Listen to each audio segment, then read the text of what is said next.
are listening to I Am Refocused Radio with your host, Shamaya Reed. This show is designed to inspire you to live your purpose and regain your focus. And now, here's your host, Shamaya Reed. Hey, welcome to I Am Refocused Radio. We are here once again, and today we have another show lined up for y'all. We're going to have an amazing topic. We're going to talk about SOS for the MOM, how to manage mom emotions. And with our guest today is a mom, of course, and also a life coach. She is Mirella Acebo, and she's going to tell us a little bit about what she does and a little bit about her life story. So first and foremost, I want to say thanks for your time, Mirella, being on the show. Yeah, thank you. I'm just happy to be here. So tell us a little bit about yourself and what you do. I kind of gave you a little introduction about what you do as a life coach, but you're also a mom, but we're also going to be talking about this topic, SOS for the MOM, how to manage mom emotions. The floor is yours. Introduce yourself to the audience and what you do today. Well, as you said, yes, I am an author. I'm also an actor. I've been born and raised here in Los Angeles, lived here pretty much all my life, moved away for college briefly, but am here now. This is where I live. I am a life coach and a mom, and I like to call myself the life coach mom.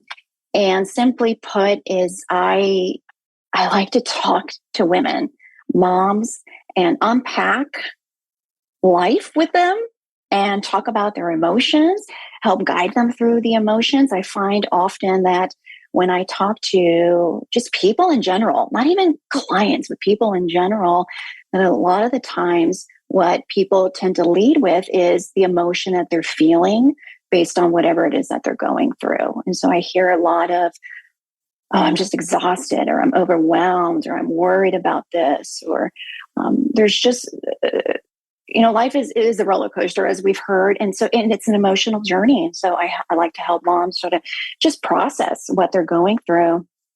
That's what I do currently. Yeah. Now, if you want me to rewind the clock even more, I can tell you a little bit of my background as well. Yeah, definitely. You can do that. Yeah. So I, as I said, born and raised here in Los Angeles. I was raised by a single mom. It was just the two of us. I never met my dad. And my mom did not speak English. She's undocumented immigrant from Mexico. And she was born and raised on a ranch in a really remote area. And she had heard these stories about Los Angeles and the U.S. And so she made her way here in her early 20s. And she was working all sorts of jobs, minimum wage jobs as a nanny and as a housekeeper and factory work. And she only had a third grade education, coming from Mexico, not even speaking English. And so she met somebody, got pregnant. And so it was just the two of us. She chose to become a mom. And as I look back, just how I was raised, I really appreciate so much of what I didn't see as a young kid growing up in hard times, and who lived really just a week, paycheck by paycheck, and really by humble means. And so I saw my mom carry the load and provide for us week to week on a minimum wage job, working in a factory, not speaking English, with third grade education. And now as a mom myself, I have two grown kids. I'm married, so I have the support of my husband, that security and that certainty that we have. I look back on my mom and I'm just blown away. I have so much appreciation for single moms in general, and my mom specifically, for being of strong character, role modeling that for me early on, and giving me the message that it was a consistent message that I remember just feeling and living and hearing over and over is, you can do anything. You really can. Like, this is where we are. These are the facts. This is the reality of how we're living today. But it doesn't mean that can't change. And so she really encouraged me to go to go to school, get an education, get a career. I can change things. That was what I heard over and over again. And so what I came to really appreciate and reflect on is that she spoke words of life and light and love constantly. And it wasn't practiced. It wasn't like phony. I saw her live what she spoke. She walked the walk. And I'm telling you, like, there were weeks where I remember her saying, I would see her at the kitchen table and she's writing the bills for this payment and that payment and the rent. And I remember her saying, look, we have $20 this week. Like, literally, we have $20. We can go to the grocery store and we're going to be good. We're going to be good. And so, again, as I look back and I really reflect on her mindset and the strength that she held, I mean, we didn't have much in terms of material wealth, but what I saw in her was such a strong spirit and a conviction and a belief that we're going to be okay. And that in some way, this is for our good, right? That we are growing as people through this experience. And so that's something that's really, I've held on to as I've grown up, and I'm an adult woman, a mom, as I said, I'm a wife. And that is a motto that I've adopted to this day is we're growing as we go. We grow as we go in all seasons of life, in all seasons of parenting. If I'm talking to moms, that's something that I really like for us to focus on, is because we're still focused on raising our children, right? Now I'm talking about moms in general. We're focused on their development and what are the things that we can do to help enrich their lives now to set them up for success in the future. And those things are good. I'm not saying they're not. But what I also like to focus on is we need to be growing too. It's not just about our kids' growth and their development, but it's about our own personal growth and development. And so we need to also be growing along with them. And I think a lot of times we just neglect that. We neglect thinking about that and knowing that we're role modeling for them everything we're experiencing in life, the hard stuff, the good stuff, the challenges, the suffering, the diagnosis, the health journey, all of that stuff that is a part of life. I look at those things, those challenges as, oh, this is an opportunity for me to role model to my children what it looks like to face those things. Because I saw that being role modeled for me as a child from my mom.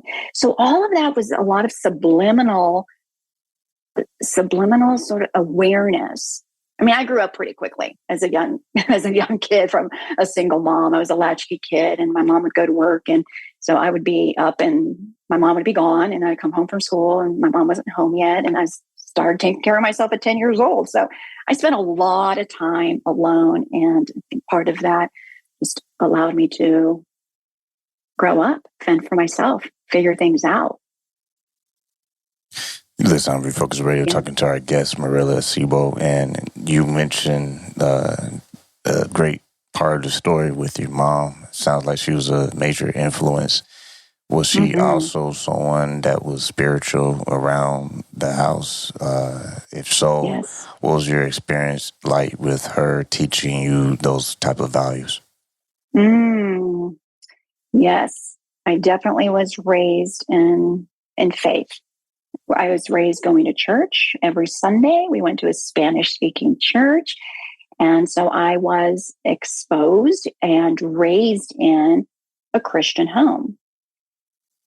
I can say I didn't love going to church. The message, while I was there, it sort of tickled me a little bit, tickled my ear. I was interested.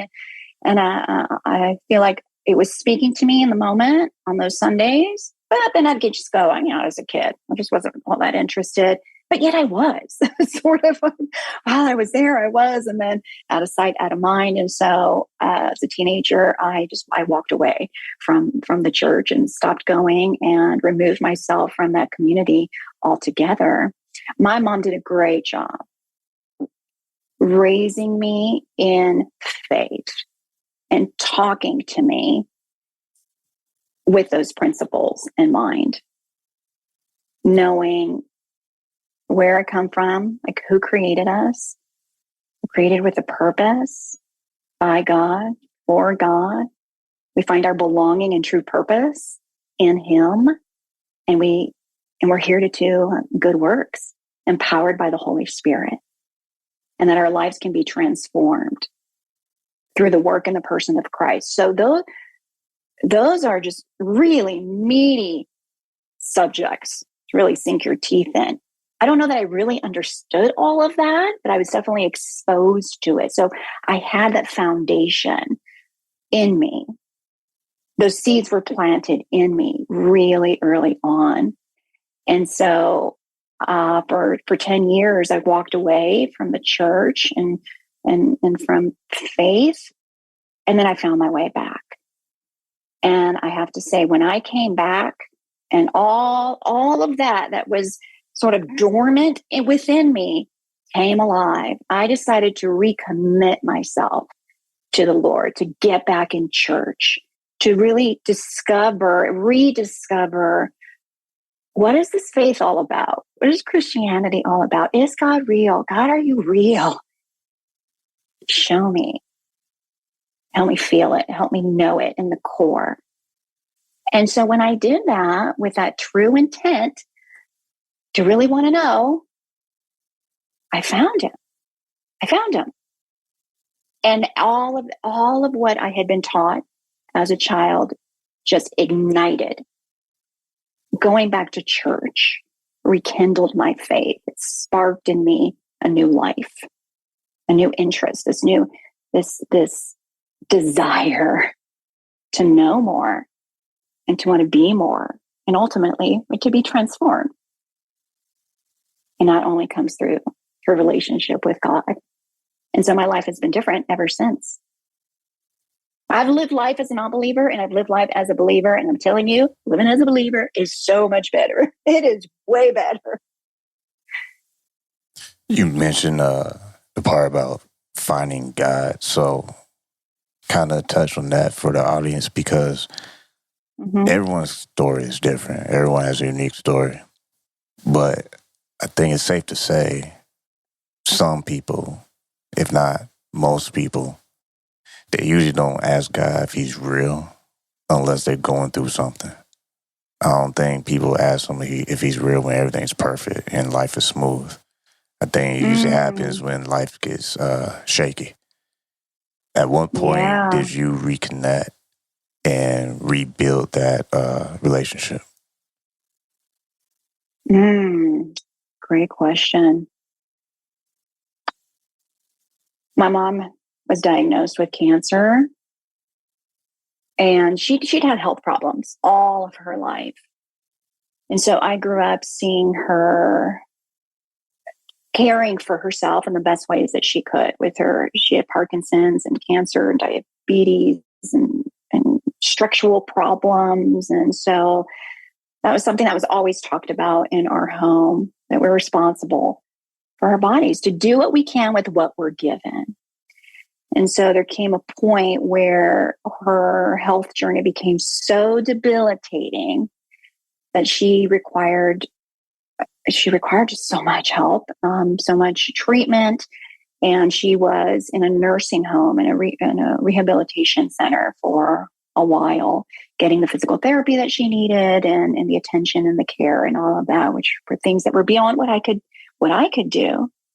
And so I remember going to the rehab center, and I mean, that's an emotional experience in and of itself, seeing everybody who's there in different conditions, and seeing my mom's attitude, her mindset, her inner strength. I saw her physically deteriorating before my eyes, which is one of the most painful things that I've ever experienced. To see the person that you love, that has raised you, who's sacrificed so much, and to see her physically in this weakened state, which made me feel helpless. I felt like there's nothing I could do for her. There's nothing I could do. And in that, I felt, I experienced an inner strength from her where she was actually comforting me. And I was just speechless. This doesn't make sense. This does not make sense. The nurses would tell me she is the most hopeful and optimistic and encouraging person. So loving and caring and humble.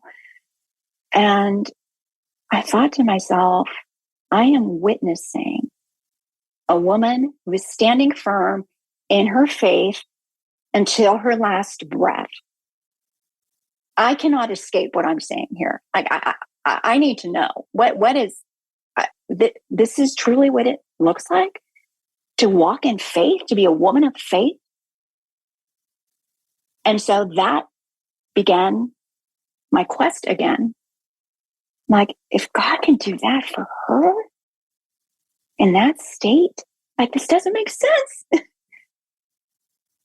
And so I wanted to now re-explore. As an adult, someone who really could reason through things, and I'm a skeptic at heart, truly, for sure. But there was a surrender there too, that I need what she has. I want peace. I want comfort for my life. I want to find rest, because this was really a season of restlessness for me, and worry and guilt to some extent. And did I do everything I could? And so that left, there was an opening there in my spirit. When I was at the end of what I thought I could do, I needed more. I needed saving. That's what I needed. And that's where I found my Savior in the midst of that. Once again, listen on Refocus Radio, talking to our guest, Mirella Acebo. And man, that leads us to what you're doing right now. Life Coach Mom. You can go to the website, lifecoachmom.net. And you can also purchase the book, SOS for the MOM, A Christian's Mom's Guide to Managing Emotions. And I know today's topic is SOS for the MOM, How to Manage Mom's Emotions. But people, for the actual book title, they can have that in the show notes for them to find on your website, lifecoachmom.net. Tell us a little bit about what made you, because I have a feeling that I know what it was, but what made you go for taking action to be a life coach mom and help the moms out there?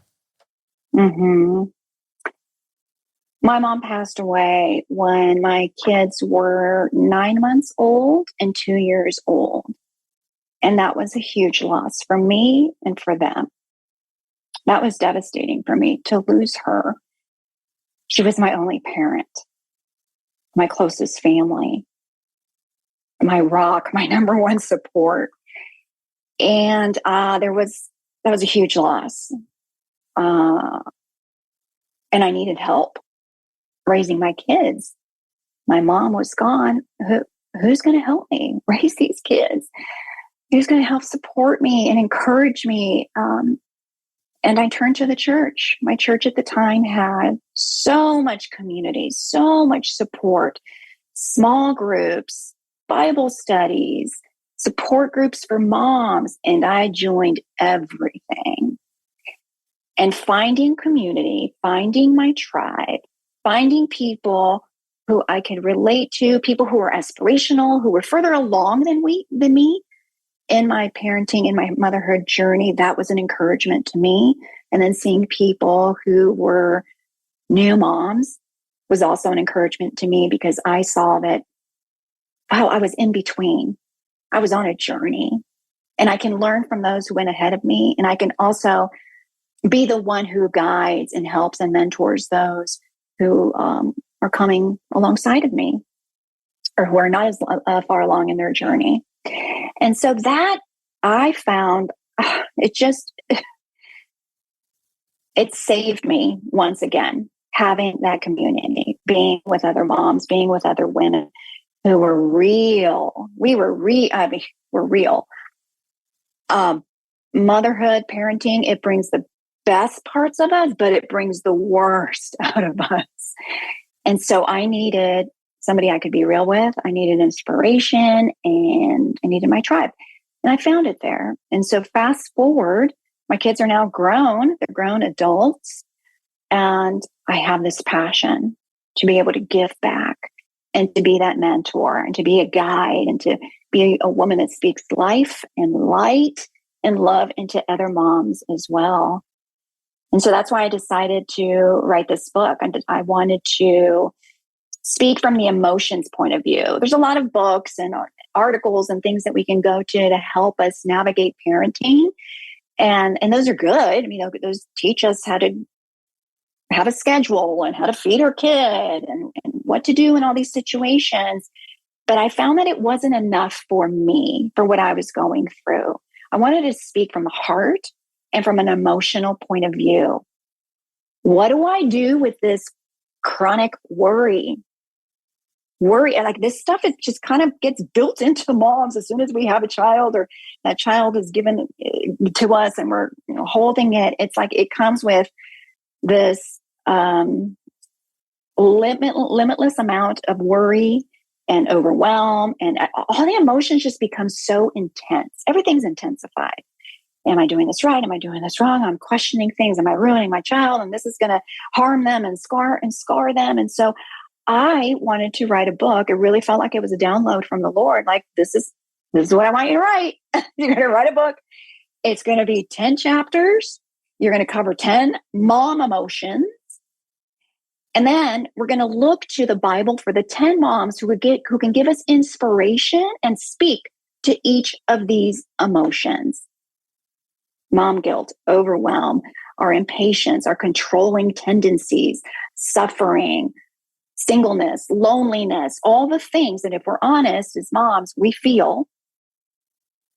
How can we look to the women of the Bible, these moms who've gone before us?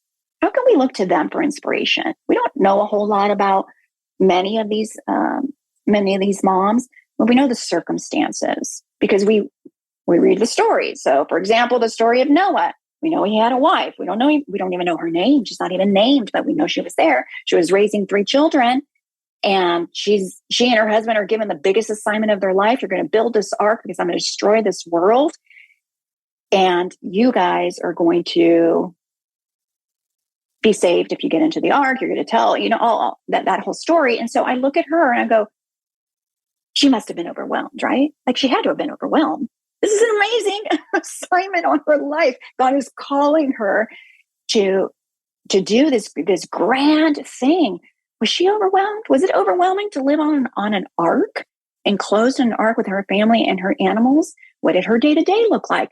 And so I have taken the liberty to look through these stories through an emotional lens because what I believe is true is that, like, mom nature is mom nature in every point of history, right? Human nature hasn't changed.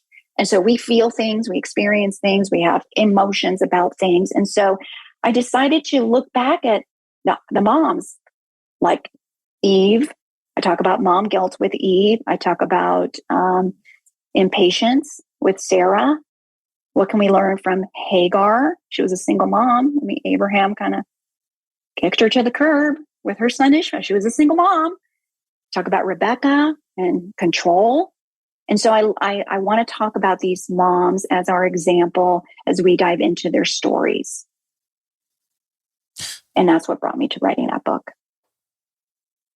Once again, listen, I Refocus Radio talking to Mirella Acebo, and about her book. You can get it on her website. It's lifecoachmom.net. Title of the book is SOS for the MOM, a Christian mom's guide to managing emotions.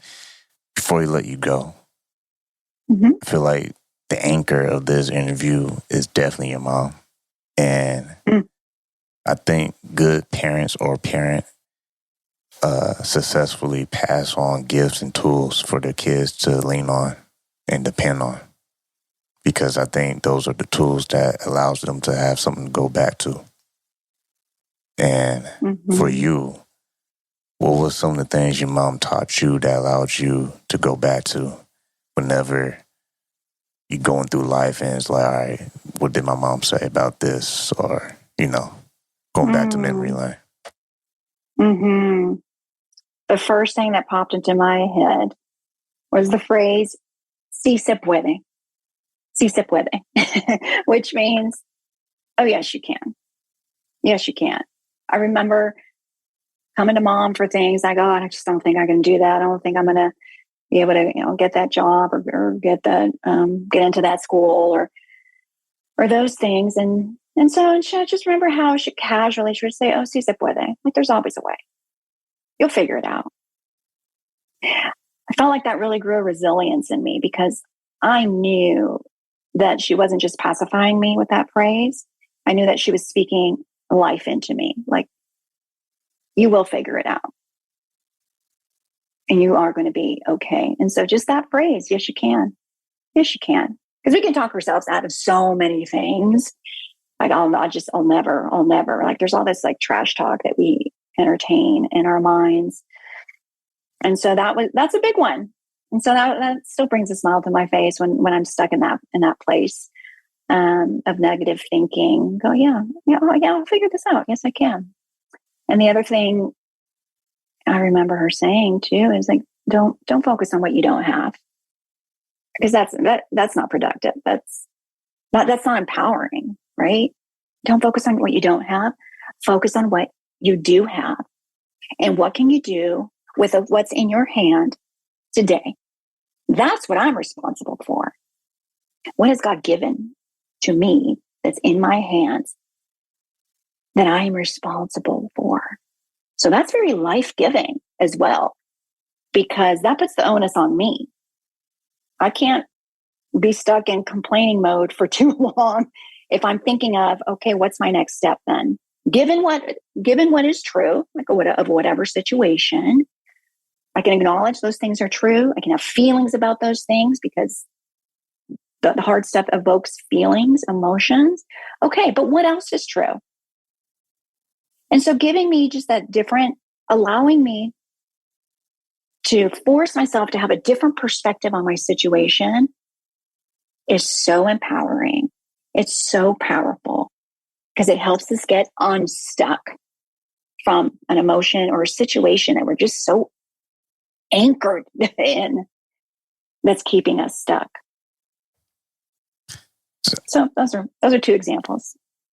Sounds like your mom not only inspired you, but enabled you to inspire the world with this story. Yeah. And I think thank you. That's what allows the flame to continue. Mm-hmm. A parent, adult, whoever situation would be, is their job to, like you would say, focus on that one thing they do have. And if it's that kid, they allow that kid to be enabled to be the instrument in their communities, in their platforms, to keep the flame going forward. That's right. Yeah. So and I feel that. I feel I have that responsibility too. Yeah, given everything that she's shared with me and imparted, and the wisdom, and what an incredible role model. So that's what I want to hopefully also radiate to others. Once again, people can go to your website, lifecoachmom.net, and they can get the book SOS for the Mom. SOS for the MOM, A Christian's Mom's Guide to Managing Emotions. Man, times flies so fast when you're having a good dialogue. So what's the best way people continue to support your book and also learn more about what you do with lifecoachmom.net? Like you said, it's the website would be the best way to reach me, lifecoachmom.net. And I have my contact information there, my email address. If anybody was inspired, encouraged, I would love to hear from you. My email address is lifecoachingbymirella mom@yahoo.com. Once again, I want to say thanks to Mirella Acebo for being on the show, and make sure you go check out her book, SOS for the MOM, A Christian Mom's Guide to Managing Emotions. Keep up to date what she's doing to just know what's coming up next, and any updates that might be in the future. Go visit lifecoachmom.net, and thank you for your time. Thank you so much. I loved being here, by the way.